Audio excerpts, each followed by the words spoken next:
welcome to Talk Bowling, episode 105. I'm John Congdon. I'm Tony Rucco. Talk Bowling is proud to bring you the latest information from the bowling industry, bowling tips, and updates on the largest internet bowling website, bowlingball.com. There you go. And I can see it in the window. Oh yeah, nice. Long story. Welcome back. Let's get into the questions. All right, hit it. First one's from Ed. Hi, Tony and John. I'm wondering how to determine whether to loft the ball onto the lane or to lay short for best results. I usually release the ball at foul line and let ball roll long through the oil to breaking point. I'm reading as he wrote it. I can tell. I use the dots at the foul line for release points. I should have rewrote this. Rather than arrows, which allows me to keep my head down and better follow through. I'm assuming he's talking about the first set of dots.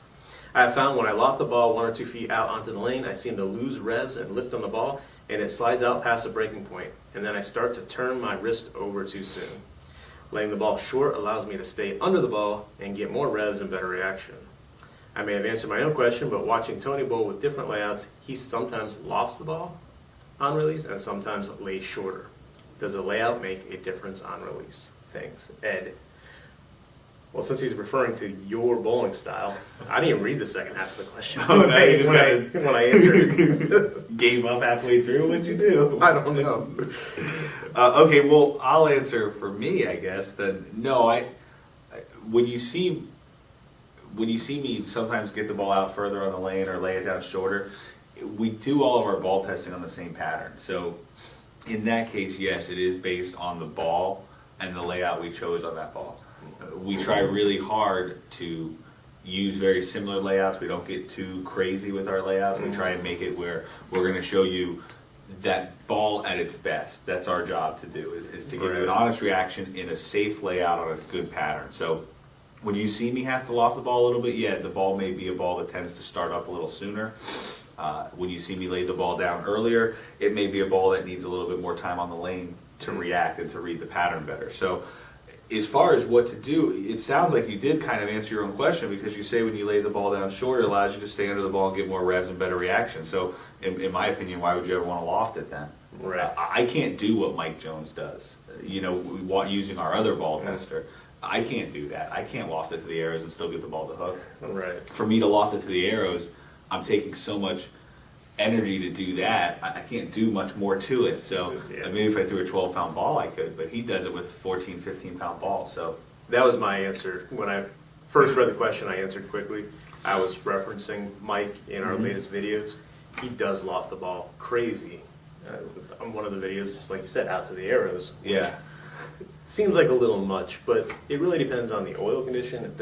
If the heads are really burnt up and it's causing your ball to hook way too soon, right? Maybe you need to loft a little bit to get out past that. And he naturally revs the ball up a lot. His rev rate, I mean, I don't know what the numbers are. I can tell you it's more than mine, and I'm higher than average. So he's revving the ball a ridiculous amount. So by getting the ball out on the lane further, it allows him to take part of the lane out of play, which for him is better. He only has to deal with, we'll say from the arrows, we'll say he only has to deal with that part of the lane. He takes the heads out of play. So for a guy like that, but for what you're describing, I would do what you're doing.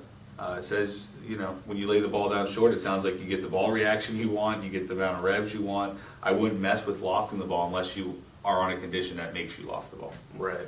And the ball uses that first couple feet of the lane to start to rev up, start to roll. I mean, right. You're using that first 2 feet for a purpose, where if you loft past it, it's going to take that much more time for the ball to react. Right, taking it out of play. So, all right, hope that answers that question.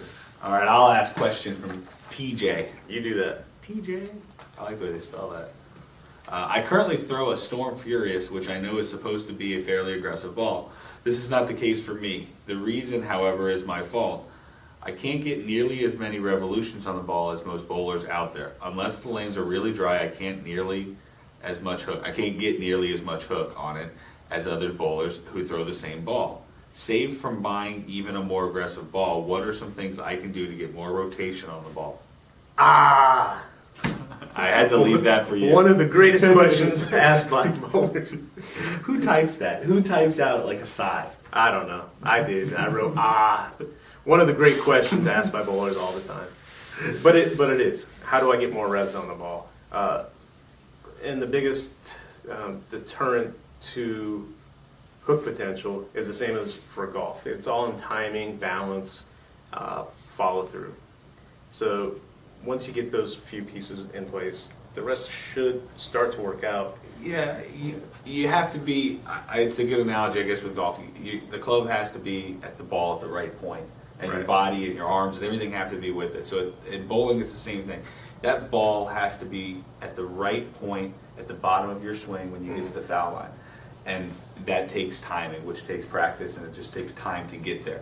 Right. So it is a timing issue. I believe it's more of a timing issue than anything else in the world. You're also dealing with balance, like John said. If you're not balanced at the foul line, you'll be falling all over the place. It's going to throw off the way your hand comes out of the ball. So I would really look at practicing those fundamentals first. And if you do need help, I've talked about it, and you've probably seen it over the years. Put a wrist device on. Use that. Help you get some more roll on the ball, revolutions on the ball. And then as you get better, you can probably take that off. Right. I put a few on here. The balance is key, because if at the foul line you're more worried about whether you're going to fall or not, you're going to take some off the ball. Yeah. You have no choice. The follow through is huge, but you need to be balanced in order to do that. And by following through, you're not just letting the ball come off your hands. You're Right. actually going to come through the ball, which will put more revolutions on it. One of the things that when I was bowling league without Tony and another guy that worked for us, before league I would ask, what's my thought for tonight? And one of the most common ones was be aggressive. Right. As you're coming through the ball, just think, be aggressive. Don't just get the ball off your hand and stop. Follow all the way A through. lot of people try and just get it off the hand and think it's going to happen from there. Right. You know, they have a fingertip ball, they have an aggressive ball, they're on a house pattern, and they think the ball is just going to naturally hook. So. Right. So to get the follow through, you need to over exaggerate. Yeah, and at least in practice, you need to over exaggerate it, and then as that becomes more natural, it'll feel more natural, and it won't be that weird over exaggeration. Right. I watch you in the videos, and it seems like you're coming all the way back to your back sometimes.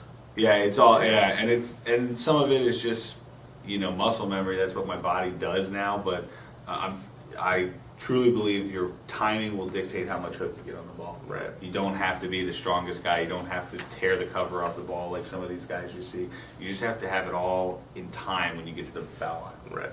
And don't try to increase revs by twisting your wrist. I know you mentioned it in your question, but don't come over the top of the ball. Don't. Right. You may think you're starting to spin the ball. You're mistaking spin for revolution. Right. Just because the ball is doing this, that doesn't mean you're getting more revs in the ball. Exactly. I would do all of these things. I would go put a wrist device on. You can get one of the bigger ones that allows you to cup your wrist, which will help you. Mm-hmm. And you can even have it turn your wrist in or out, and it'll let you feel what it's like to get out of the ball that way. And then from there you can go. Exactly. Hope that answered your question. That was Yeah. a long one, and kind of passionate about that. Go for it. Timing. Yes, that's right. All right. You want to read? I'll read the sponsor. All right. You do that. Okay, this week's episode is brought to you by Brunswick Bowling. Brought to you by. Yo, I'm getting a little Gangster. gangster. This week's episode is brought to you by Brunswick Bowling. Check out the all-new Nexus PR. I should have let you because I'm never sure how to say that. Check out the all-new Nexus Function P+R, the newest addition to Brunswick's Nexus series. The combination of the projection additive, new recovery additive, and the rotor core results in a ball motion with the highest hook potential and most continuation of any Brunswick ball to date.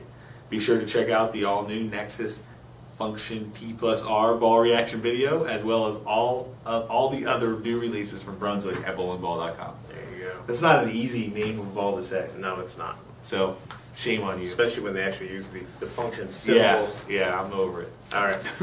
If you have a question you'd like us to answer on this show, there are many ways to contact us. Emails, questions@talkbowling.com.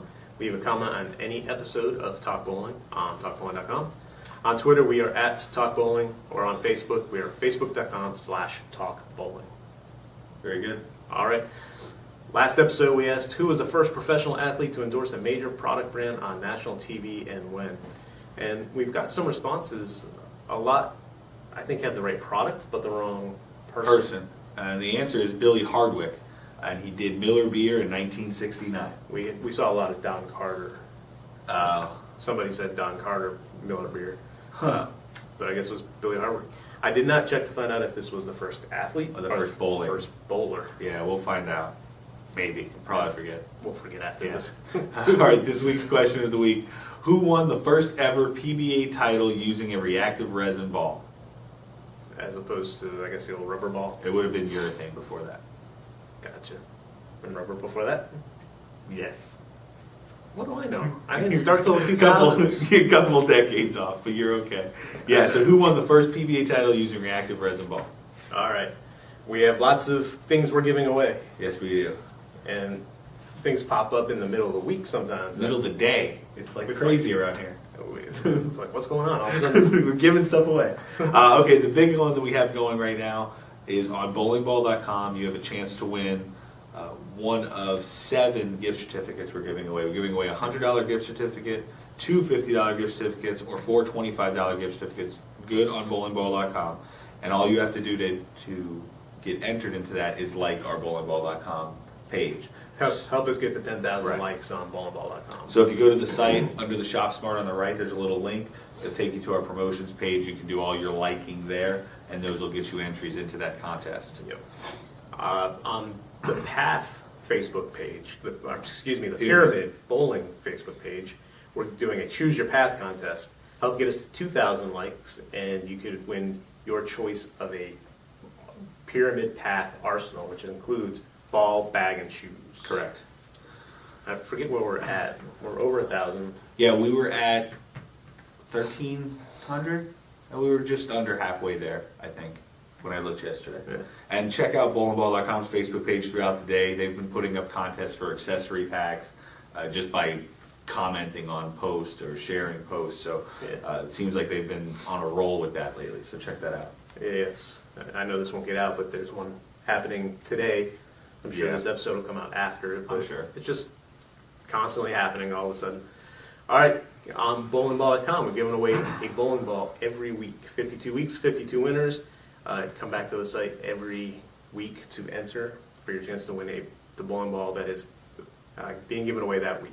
Correct, and we have Brunswick, DV8, Storm, and Rotogrip on board with that. So it's one of those 4 balls. And then if there's an odd week in there, we give away an OTB ball. Correct. All right. And on bowling boards, there is also a weekly contest.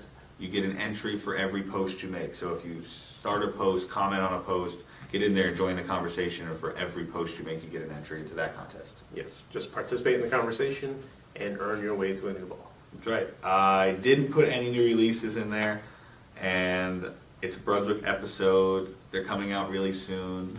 There's a new Nexus coming out, the new C System, and the new Karma. So the C System Versamax Nexus Function P plus R and the Karma Pearl Purple Pink will be releasing, I believe, early next week. There you go.